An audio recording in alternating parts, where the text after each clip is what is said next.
Yeah, he's obviously going to have to tread somewhat carefully. I mean, look, he's going to have to. The whole campaign is about how things are worse off now than they were 3.5 years ago.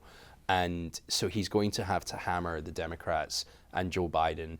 I suspect there will be a few more verbal volleys aimed at Kamala Harris's direction, just in case they pull that lever. Welcome to The Debrief, where we talk with the Washington Examiner's top journalists about the headlines they're covering and where the story's going next.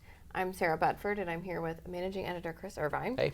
Chris, lost in all the drama about Joe Biden's age and brain is the fact that the Republican National Convention is next week in Milwaukee. Yep. Be a chance to sort of showcase the now frontrunner, Donald Trump.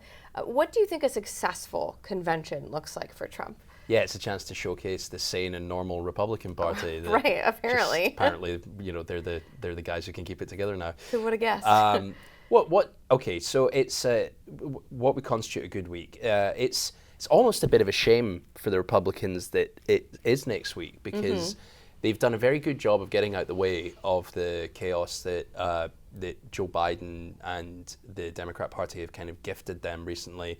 So there is the Republicans, I suppose, have to really kind of continue to project this level that they've had for the last couple of weeks, that we're the serious party. We're the ones that want to govern here. We're behind our candidate. We're a united front, and we're the only option for the for 2024.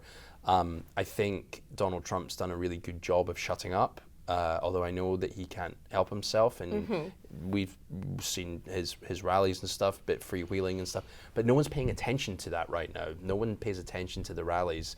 So it'll be interesting to see how it all looks kind of front and center again. And I think a successful week would be they get through really without kind of making any waves, aside from whoever the vice presidential pick is, and allowing the Democrats to continue to hang themselves.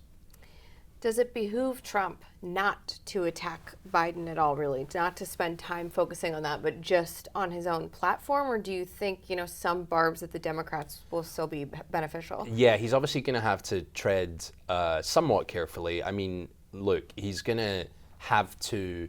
The whole campaign is about how things are worse off now than they were 3.5 years ago.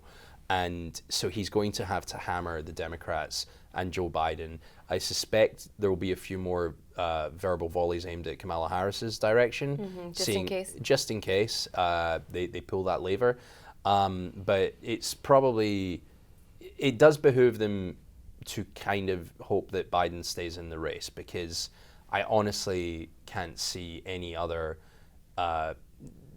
right now any other result other than Trump wiping the floor with him come November.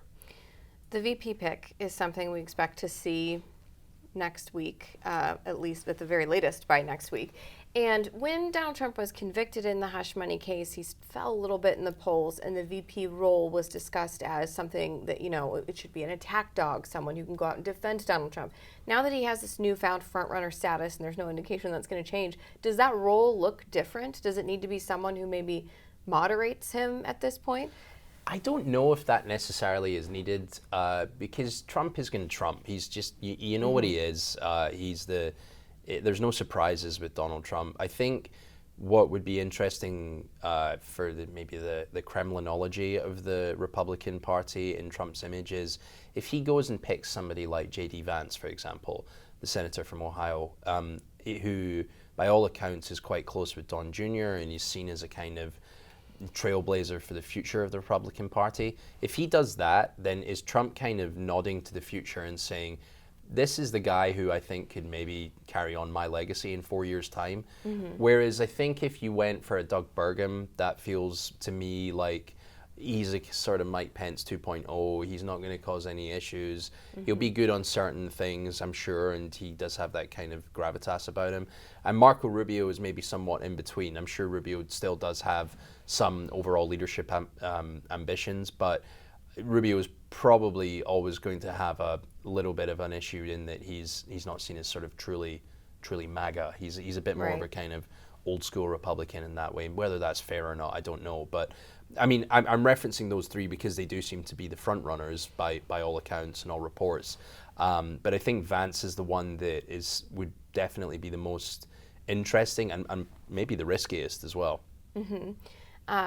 And finally, at the drafting of the RNC platform, there's a little bit of drama. There's some delegates who felt that the process wasn't very democratic, and crucially, the abortion language was watered down from previous years and from what the conservative wing of the party wants. Do you think that'll cut at party unity at all at the convention, or do you think that's kind of a sideshow?